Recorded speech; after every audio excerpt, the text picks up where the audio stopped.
ఆంధ్ర రాష్ట్ర ప్రజలకు మోసపూరిత వాగ్దానాలు చేసే రాష్ట్ర ముఖ్యమంత్రిగా పదవి బాధ్యతలు చేపట్టిన చంద్రబాబు నాయుడు 6 నెలలు గడుస్తున్నా ఏ ఒక్క హామీ నెరవేర్చడంలో కూటమి ప్రభుత్వం విఫలమైందని పాణ్యం నియోజకవర్గ మాజీ ఎమ్మెల్యే కాటసాని రాంభూపాల్ రెడ్డి అన్నారు. కల్లూరు పట్టణ పరిధిలోని పాణ్యం నియోజకవర్గ వైఎస్ఆర్సీపీ మాజీ ఎమ్మెల్యే కాటసాని రాంభూపాల్ రెడ్డి నివాసంలో ఏర్పాటు చేసిన విలేకరుల సమావేశంలో మాట్లాడుతూ చంద్రబాబు నాయుడు ప్రతిపక్షంలో ఉన్న సమయంలో ప్రతి నియోజకవర్గ బహిరంగ సభల్లో ఓట్ల కోసం రాష్ట్ర ప్రజలకు తప్పుడు హామీలు చెబుతూ రాష్ట్ర ప్రజలను మోసం చేసిన వ్యక్తి నారా చంద్రబాబు నాయుడు అంటూ తెలిపారు.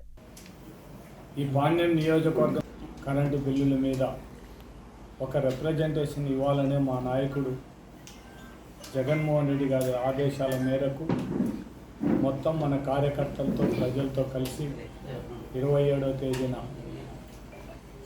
ఈ పాణ్యం నియోజకవర్గం సంబంధించిన వరకు ఎలక్ట్రికల్ ఏసీ ఆఫీసులో ఇవ్వాలనేదే మేము ఈ పాణ్యం హెడ్ క్వార్టర్ కర్నూలు టౌన్లోనే ఉంటుంది కాబట్టి మనం ఈ కర్నూలులోనే టౌన్లోనే ఎస్సీ ఆఫీసులు ఇవ్వాలనేది కూడా నిర్ణయించుకోవడం జరిగింది.